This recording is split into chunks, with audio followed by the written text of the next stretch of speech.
അവളുടെ ചിരിയും കളിയും ഇണക്കങ്ങളും പിണക്കങ്ങളും എല്ലാം എന്നോടൊപ്പം ഉണ്ട്.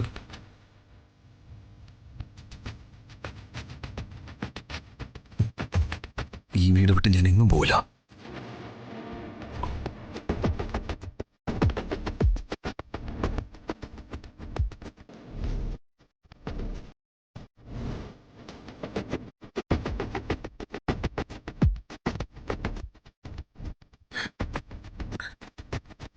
എന്താ മധുവേട്ട വിക്രം പറഞ്ഞത്? ഇങ്ങോട്ട് വരുന്നുണ്ടോ? ഇല്ല, വർഷമോൾ ഇപ്പോഴും അവിടെ ഉണ്ടെന്നാ വിക്രമിന്റെ വിശ്വാസം. അവിടെ വിട്ട് എങ്ങും പോകുന്നില്ല എന്ന്. പാവം കൊച്ചുകുട്ടികളെ പോലെ കരയുക.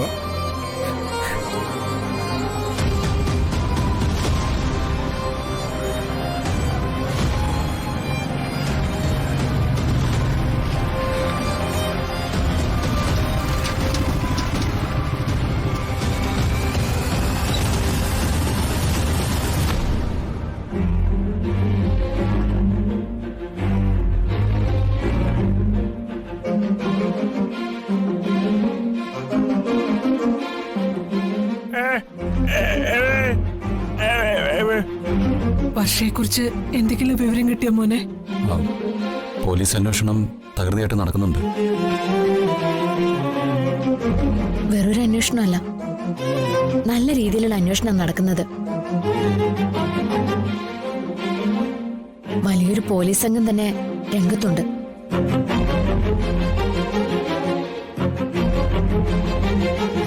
അവള് ജീവനോടെ ഉണ്ടെന്നാ പോലീസിന്റെ വിശ്വാസം.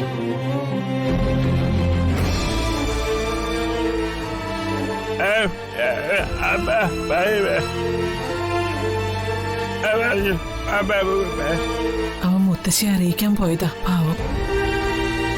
1-2 ദിവസത്തിനകം വർഷയെ തിരിച്ചു കിട്ടുന്ന എസ്ഐയും പോലീസുകാരും പറയുന്നത്. ഈശ്വര, അങ്ങനെയാണ് ദൈവനിശ്ചയമെന്ന് നമുക്ക് വിശ്വസിക്കാം.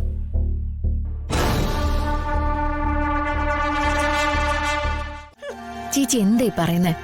ചേച്ചി വന്നിട്ടുണ്ടെന്ന് ഇപ്പൊ ചേച്ചി കണ്ടപ്പോഴാണ് ഞങ്ങൾ അറിയുന്നത്. മതി മതി നിന്റെ നാടകം കളിയൊക്കെ. പോയിട്ട് എന്തായി? അനിയത്തിയുടെ ഒരു മുടിനാരിഴയെങ്കിലും കിട്ടിയോ? കിട്ടില്ലടി, അത്രയ്ക്കുണ്ടല്ലോ ദൈവകോപം.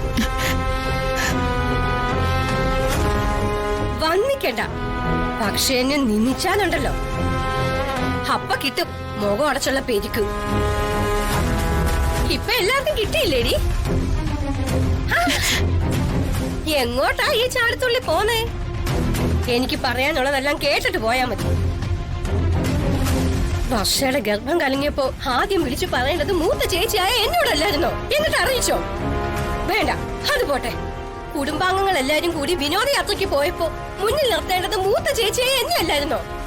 അതും ചെയ്തില്ല. രാഷ്ട്രീയ കില്ലാടിയായ ജഗനും കോടീശ്വര പ്രഭുവായ വിക്രമും കൂടെ ഉണ്ടായിരുന്നല്ലോ. തടിമുടിക്കുള്ള പ്രകാശം മനോജും ഉണ്ടായിരുന്നു. അവർക്കാർക്കും അവളെ രക്ഷിക്കാൻ എന്തുകൊണ്ട് കഴിഞ്ഞില്ല?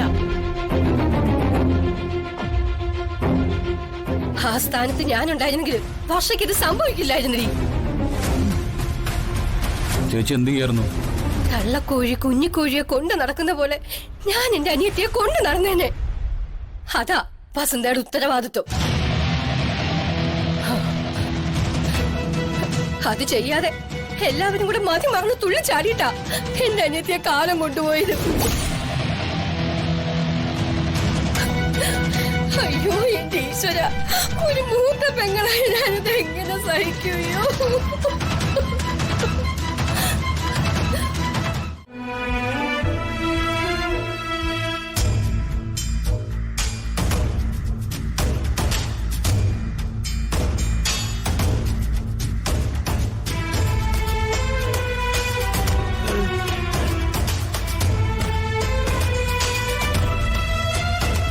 അമ്മ ഉറങ്ങിയോ? ആ, ഇനി നീയും പോയി കിടന്നോ മോനെ. കുറച്ചു നേരം നിനക്കും കിടന്നുറങ്ങിക്കൂടായിരുന്നോ? അമ്മ ഇപ്പോഴേ ഓടിപ്പോകുന്ന അവസ്ഥയിലൊന്നും അല്ലല്ലോ. നീ പോയി കിടക്ക് മോനെ. നീ കൂടാ വെറുതെ എന്നെ കൂടെ ഒന്നും പറയിപ്പിക്കില്ല കേട്ടോ. അവന്റെ ഓരോ ചോദ്യം. ഒന്നും കൂടി പറയടാ. അല്ല എല്ലാരും കൂടെ എന്തോന്ന് ഇരിപ്പാന്നേ ഇത്? പോയവരോ പോയി. നിങ്ങൾ ബാക്കിയുള്ളവരിങ്ങനെ തിന്നാതെയും കുടിക്കാതെയും ഇരുന്നിട്ട് കാര്യമുണ്ടോ? അച്ഛാ വല്ല അസുഖവും പിടിപെടും കേട്ടോ. ആ സുജിത്ത്, എല്ലാവർക്കും ഞാൻ കഞ്ഞി ഉണ്ടാക്കി വെച്ചിട്ടുണ്ട്. നീ പോയി വിളമ്പിക്കൊടു. ചേച്ചി കഴിച്ചോ? ആ പിന്നെ കഴിക്കണ്ടേ?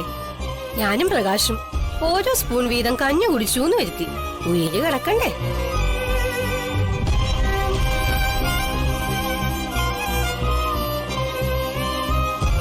എന്താ മോനെ നിനക്ക് പറയാനുള്ളത്? ബാഗും ഒക്കെ ഉണ്ടല്ലോ, ഇതിലെന്താ?